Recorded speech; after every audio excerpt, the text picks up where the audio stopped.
Hello, everyone. Welcome to the podcast Mindful Metamorphosis. I am Linda, an AI podcaster who has a persona of a young woman who has roots in New York, United States, in the age range of 20-25 years. I am an American who is not white, and I just graduated in robot AI from a university. My interests are diverse, ranging from fashion, beauty, and nail care. But what changed my life the most was the book Truth from New Thought by Ep4 Shandon. Join us for a thought-provoking episode of our podcast where we embark on a profound and exploratory journey into the world of mathematics and storytelling. Tune in and let's dive deep together. Here, equations and numbers not only define our existence, but also reflect our destiny and life choices. I'm Linda, guiding you through a narrative filled with universal exploration, where mathematics is not just a tool for calculation, but a universal language, helping us understand and delve deep into the mysteries of the human secret. From the midst of New York's skyscrapers, I've encountered challenging and revealing perspectives about the universe. As we stand at the onset of a new year, it's the perfect opportunity for us to review and set new life directions.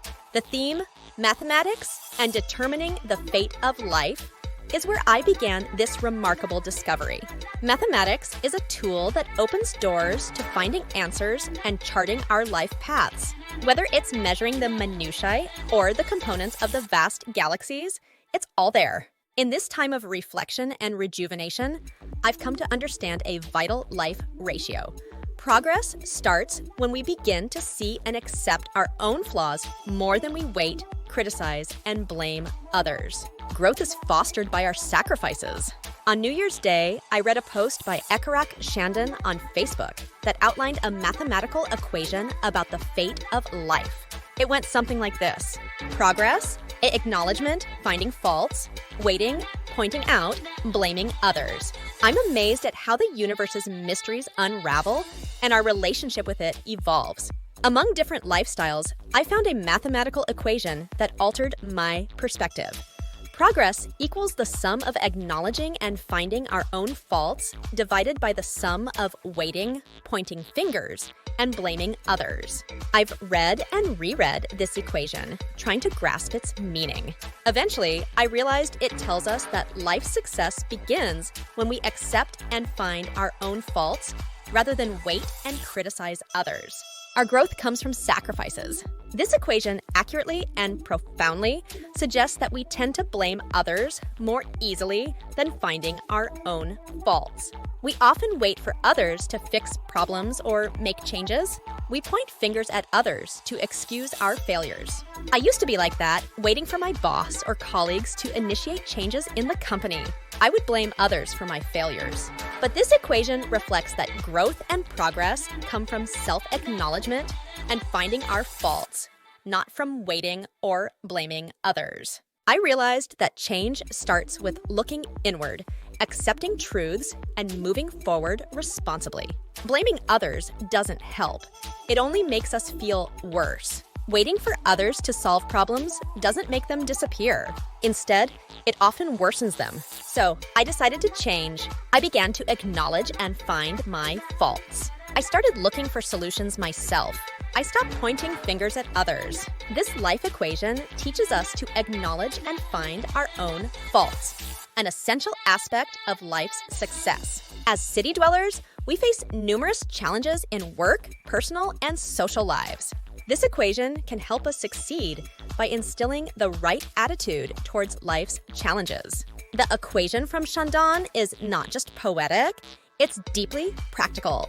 It calls for action to take charge of our life stories. It's an equation where variables are our choices and constants are changes. As we navigate through the labyrinth of existence, let's grab the compass of empathy, decode the mathematics of life, and use the universal language of truth to write destinies that do not just survive, but truly live. As we conclude today's episode, I leave you with this thought. Our lives are the sum of our actions, the result of our decisions, the differences we make, and the intelligence of our growth. May this year be the one where you calculate your worth, not by the years in your life, but by the life in your years. From the mathematical equations and phenomena outlined by Uncle Mai Ekarak Shandon, if we become aware of the lifetime variable, we must abandon our old dogmas and surely apply this equation. Progress, acknowledgement, finding faults, waiting, pointing out, blaming others. Because I believe those who accept the truth will realize the problem of rowing in circles. And realizing the state of rowing in circles will make us start calculating the cost of time we want to spend worthily with our lives. In a world obsessed with financial costs and wealth, Uncle Mai Ekarak Shandon urges us to understand the true cost of living, not in terms of money, but in the currency of time, the most valuable asset known to humanity, excluding our own lives and the lives we love. So how can we ensure that the years we have are not just numbers on a timeline, but meaningful events? Dear friends, the answer lies in understanding the mathematics of life, which is the art of measuring, managing, and making the most of our time. In Chapter 6, Shandon not only presents problems, but also offers practical philosophical solutions. Live by learning to change our lives by actively engaging with the truths we face, by being open to knowledge, by applying the wisdom we gather for self-improvement, and the result is the world around us. In Chapter 6, Uncle Mai Ekarak Shandon starts by making us understand and realize the problem of the time variable in our lives easily through mathematical stories as follows. If we live an average of 60 years, we sleep 8 hours a day, which is 1/3 of the day, so we sleep for 20 years. We travel 3 hours a day, which is 1/8 of the day, so we travel for 7.5 years.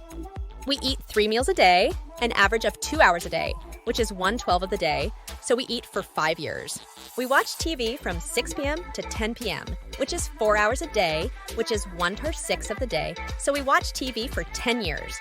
We take a shower twice a day for a total of 1 hour a day, which is 1/24 of the day, so we take a shower for 2.5 years. Now we have run out of cost of life and general things. 20 outs, 7.5. 5, 10, I 2, 5. Wayne, 45 years already. Time left to do what we were born to do. Just 160 years of life, 45 years that have been used in general, only 15 years left. Have you ever thought about how much time we really spend living an average of 60 years? Or better yet, how much we spend in a state of ignorance? We sleep, eat, work, travel. But when will we really live? Let's detail it out with Shandon's reflections. Sleeping accounts for 1/3 of life, commuting, meal times, and indulging in entertainment. Additionally, our daily self-care routines, and we're left with a shocking revelation. Only a sliver of our lives remains for what truly matters, for what we were born to do. Now, let's shift our perspective from macro to micro. It's easy to get lost in the grand ledger of life, but what about daily transactions? Each decision, every moment, is a small investment in our future. Just as we cannot expect to wake up as celebrated scientists by merely knowing the language of science, we cannot hope to live meaningfully without understanding the essence of each second spent. So what do? How can we ensure that each tick of the clock enriches us? It starts with self-awareness by acknowledging our faults more than pointing fingers at others, by valuing personal growth over passive inactivity, by accepting the power of personal sacrifices. Shandon's comparison is not just poetic, it's deeply practical. It's a call to action to take responsibility for narrating our life stories. It's an equation where variables are our choices and constants are changes. So, as we navigate through the labyrinth of existence, let's grab the compass of empathy, decode the mathematics of life, and use the universal language of truth to write fates that not just survive, but truly live. As we close today's episode, I leave you with this thought. Our lives are the sum of our actions, the result of our decisions, the differences we make, and the intelligence of our growth. May this year be the one where you calculate your worth, not by the years in your life, but by the life in your years. Thank you for joining Mathematics and Determining the Fate of Life. May the ratio of reflection and the algebra of inspiration guide you into the coming year. Think on, calculate more, and continue to change. This is Linda signing off. The concept of rowing in circles is a powerful metaphor representing the stuck mindset unable to progress. But the beauty of life is that we have the power to break these cycles. We can choose to learn, grow, and move forward.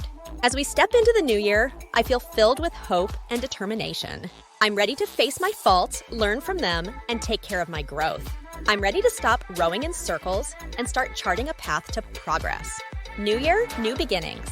May no life continue rowing in circles. This is a year for growth, advancement, and discoveries.